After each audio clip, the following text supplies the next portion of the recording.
Siapa yang mau kerja sama saya? Siapa yang mau kerja sama saya? Oh, nggak ada, ya udah. Tadinya mau saya rekrut Pak sebagai asisten pribadi, nemenin saya dari hari ke hari sehingga pengetahuan kita ditransfer ke generasi yang lebih muda. Tapi karena nggak ada yang mau, ya udah nggak apa-apa. Dipikirnya gajinya kecil. Kalau di sistem kenegaraan, kalau belanja fiskal lambat, dampaknya bukan cuma di angka laporan, dampaknya ke likuiditas perbankan, ke kredit UMKM, ke daya beli masyarakat. Ini nggak bisa lihat slide saya, nggak ada ya? Anda mungkin tahu tahun lalu dari bulan Januari sampai bulan Agustus ekonomi melambat terus-terusan. Fiskalnya bagus, defisitnya cukup, moneternya juga stabil katanya. Tapi untuk ekonomi yang di lapangan kayak kita, kayak saya, kayak Pak Ari, Pak Rektor, kita melihat selalu faktor-faktor yang mempengaruhi ekonomi secara keseluruhan. Ada banyak teori ekonomi untuk melihat krisis apa enggak krisis, melambat apa enggak melambat, bagaimana kebijakan moneter diterjemahkan. Saya pakai teori yang menarik dari Milton Friedman, itu teori sebetulnya teori sederhana, bahwa kalau Anda ingin melihat kebijakan moneter longgar atau ketat, Anda lihat laju pertumbuhan uang beredar atau base money atau primary money katanya. Kalau rumusnya M0.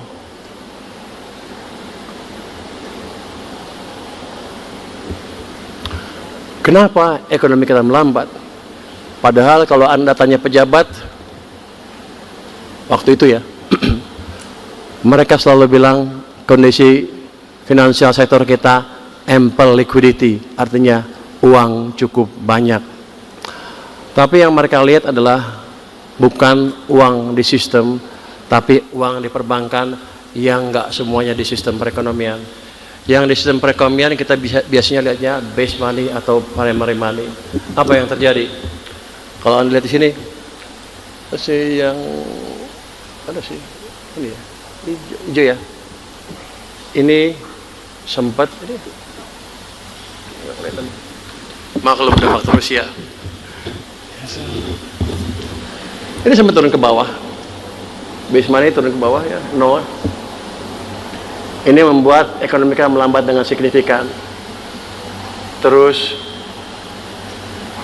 kita naikkan di bulan September dengan melakukan injeksi uang ke sistem perekonomian. Ini naik lagi ke sana. Jadi ekonomi diperlonggar, dibuat jalan. Akibatnya apa? DPK naik dan kredit juga sekarang mulai naik ke sana. Jadi kita melihat faktor utama di perekonomian karena tidak paham general equilibrium teori itu membuat kita melakukan kebijakan yang salah tanpa disadari. Untung ada mantan dosen UI ini yang bisa memperbaiki itu. Kita perbaiki bulan September, Oktober, November, dan sekarang. Jadi sekarang pertumbuhan base money atau minyak di perekonomian itu di atas 10%, double digit, yang bisa membuat kredit tumbuh double digit juga, yang artinya ekonomi kita akan membaik ke depan. Anda sebelumnya kan sering dengar Indonesia cemas ketika ekonomi dalam fase yang lambat seperti ini. Sekarang kita balik, pertumbuhan sudah sekarang di atas 5% di 5,39%, 5,4% kira-kira. Mungkin untuk sebagian fakultas teknik nggak ngerti itu apa artinya. Itu artinya ke depan akan lebih bagus lagi, dan yang paling penting adalah lapangan pekerjaan akan terbuka. Ke depan Anda akan lebih mudah cari kerjaan dibanding sebelumnya. Inilah momentum pertumbuhan ekonomi yang kita ciptakan dan kita pastikan akan berjalan terus ke depan. Ekonomi kita akan tumbuh lebih cepat, tahun ini mungkin mendekati 6%, tahun depan di atas 6%, sampai akhirnya mendekati 8% yang seperti yang dijanjikan. Artinya apa? kita sedang betul-betul menuju arah Indonesia emas. Jadi Anda nggak usah takut dengan masa depan Anda. Ya, saya harap teman-teman nanti semua ke depan mempelajari hal-hal itu, belajar dari kesalahan dan melihat, menumbuhkan kemampuan melihat keterhubungan atau pendekatan general equilibrium menurut ekonomi itu. Karena dunia nyata tidak bekerja dalam kotak-kotak disiplin. Dunia nyata bekerja dalam jaringan sistem. Kalau untuk para ekonom, belajari sampai Anda mengerti betul-betul prinsip general equilibrium di pasar yang sebetulnya. Dan sistem pertama yang membentuk kita itu bukan negara, tapi keluarga.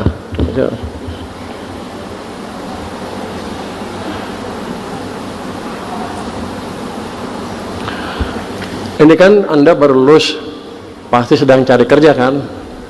Kalau saya dari keuangan, jadi ada lowongan kerja untuk lulusan Fakultas Ekonomi dan Bisnis. Siapa yang mau kerja sama saya? Siapa yang mau kerja sama saya? Oh, nggak ada, ya udah.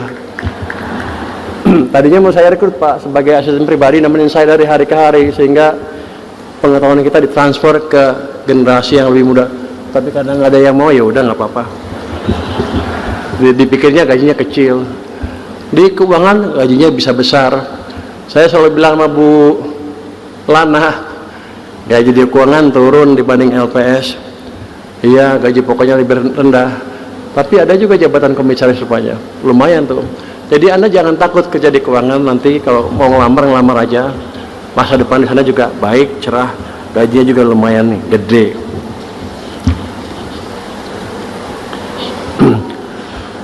Bapak, Ibu serta para wisudawati yang saya banggakan, sekarang saya masuk ke tantangan nasional. Udah saya bilang sedikit tadi ya, Indonesia sudah lama tumbuh di kisaran 5%.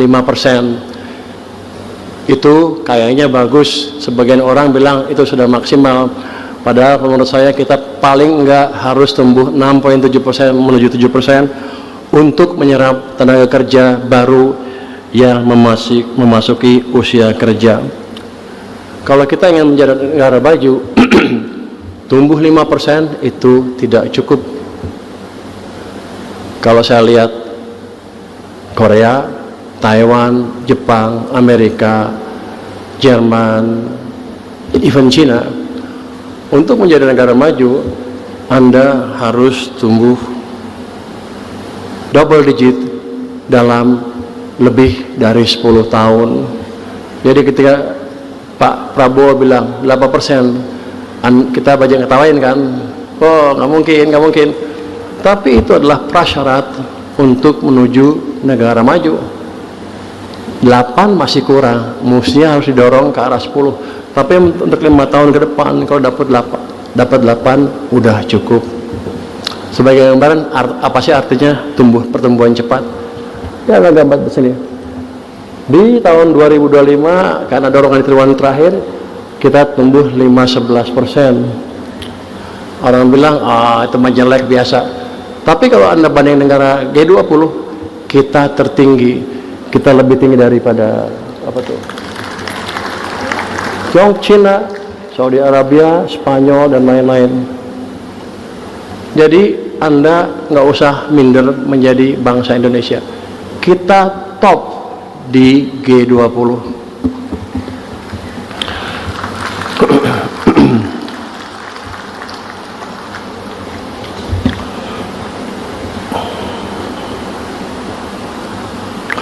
5% bagus, tapi untuk kita nggak cukup. Contohnya apa? Kalau ada gejolak sedikit di ekonomi, kita ngalamin kondisi akhir Agustus awal September tahun lalu. Jadi kita nggak boleh tumbuh terlalu lambat. Ke depan kita perlu mesin-mesin pertumbuhan ekonomi yang bahan bakari oleh tenaga muda lulusan pintar-pintar dari UI yang handal. Anda mungkin ya, sekarang lulus masa pintar cum laude, ada yang semua cum laude, ada yang 4, 3,99. Itu belum cukup Anda mesti belajar lebih dalam lagi, lebih dalam lagi, lebih dalam lagi untuk memahami dunia dan bagaimana memberikan kontribusi kepada perekonomian. Yang IPK-nya rendah juga jangan takut. Terakhir, pada akhirnya menentukan keberhasilan Anda adalah ketekunan Anda. Jadi Anda belajar terus, belajar terus, belajar terus, jangan pesimis. Sebelumnya kan sering kita bilang, 30 detik. Global ekonomi penuh ketidakpastian. Karena itu masa depan kita suram, Indonesia gelap. Ekonom jarang yang menyebutkan bahwa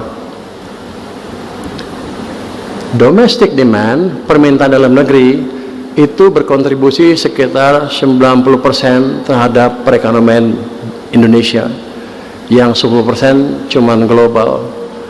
Jadi kalau yang 10% amburadul, saya hidupkan yang 90%, kita harusnya masih nggak apa-apa. Intinya adalah Anda jangan takut, nasib kita di tangan kita sendiri.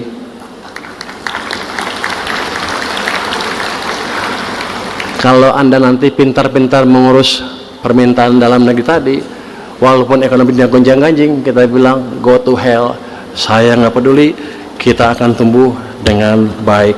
Jadi ke depan Indonesia kita harapkan bisa tumbuh lebih baik. Saya perlu dukungan dari teman-teman wisudawan yang baru lulus hari ini. Kalau ada yang mau berkontribusi langsung, bisa langsung daftar ke saya. Nanti saya proses dengan cepat. Ini yang penting gini, ekonomi kita sedang fase percepatan lagi. Ekonomi itu kadang-kadang naik turun kan. Itu yang disebut business cycle. Nggak tahu di ekonomi belajar business cycle enggak. Dulu saya pernah ngajar di sana business cycle, tapi kayaknya udah berhenti. 7 tahun sampai 10 tahun ekspansi, setahun resesi. 7 tahun sampai 10 tahun ekspansi, setahun resesi. Resesi kita terakhir tahun 2020.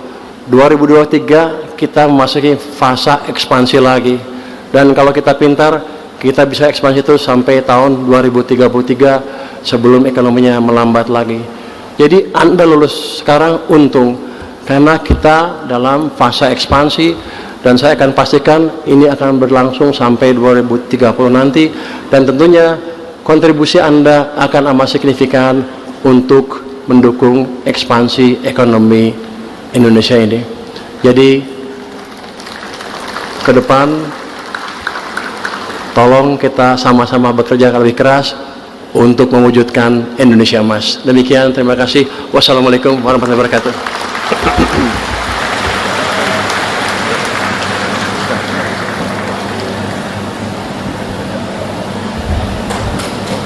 Subscribe, share, like, and comment. Subscribe, share, like, and comment. Subscribe, share, like, and comment. Subscribe, share, like, and comment. Subscribe, share, like, and comment.